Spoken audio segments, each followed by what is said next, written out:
Move on to Life Christ Ministries. It's your host Shaf, and today's video we're going to speak about something very, very important in this time when I believe that there is darkness, there's uncertainty, we're in lockdown, the whole world, and with the new election, the new president, and there's so many things that are going all over the place. I was reading, just in my own study, the book of 1 Samuel, and it's from chapter 28, and I felt like the Lord was showing me something that's very, very important for this time and this season, especially those who are going through the dark soul of the night or feel that the Lord is quiet and distant from them. Now there may be many factors to that, which I will be doing future videos talking about the hardness of heart to God and how to walk back into His openness and to a right relationship with God.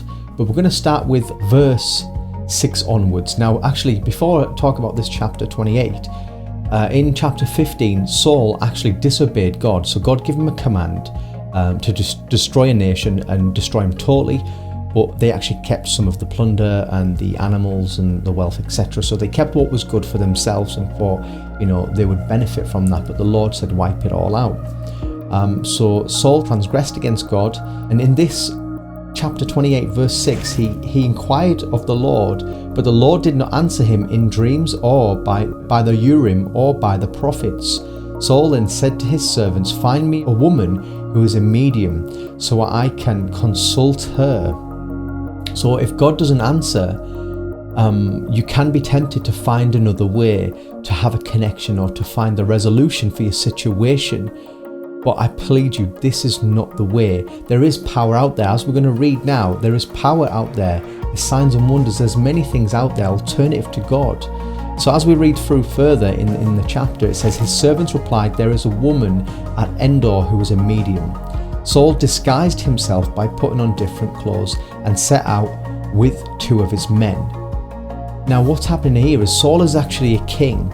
He's taken off his natural identity, and now because he's not heard directly from God, I believe if he repented and waited, the Lord would have pruned his character, pruned his heart, done a work in him, and then he would have restored him. But Saul didn't repent here. He's trying to find another solution because he's fearful that he thinks that basically a nation's going to come after him or something's going to happen. He's fearful, so he's trying to find a way to bring peace to his heart.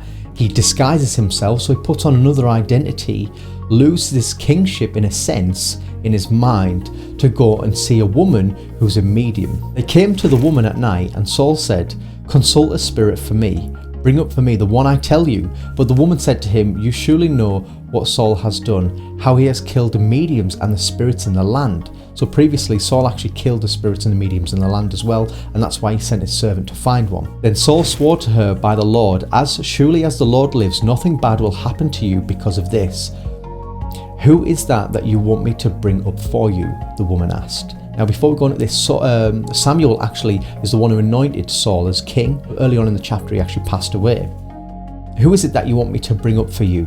The woman asked. Bring up Samuel for me, he answered. When the woman saw Samuel, she screamed, and then she asked Saul, why did you deceive me? You are Saul.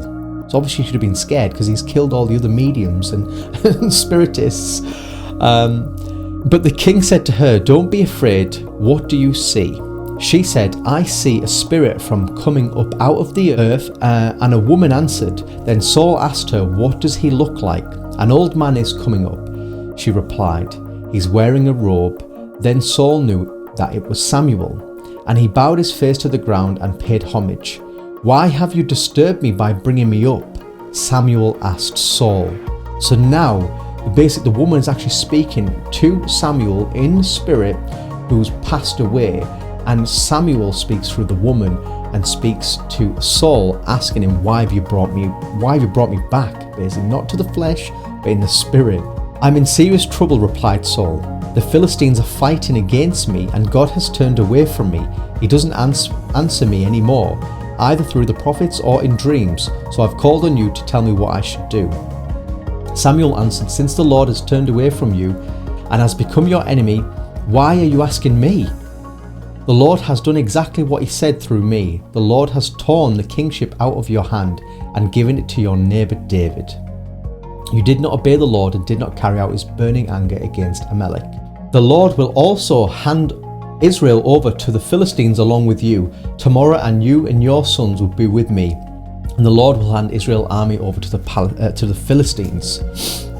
So we're reading here at the end, it confirms what I mentioned about Saul, as he disguised himself and went to this woman. He's actually left his throneship, he's left his kingship. So, and it's also confirmed that God would do that because he disobeyed. So in this time now, if you don't feel God speaking directly to you, check where have you disobeyed him. And Jesus says that if you love me, you'll keep my commands. So in the next video, we're going to look at the commandments of Jesus Christ. How can we be obedient to God, and how can we serve him as Joshua said that him and his household will serve the Lord all the days of his life. Thanks for watching today's video. Don't forget to press subscribe and the notification button so you don't miss the next episode when we speak about how to be obedient to God and what did Jesus actually command.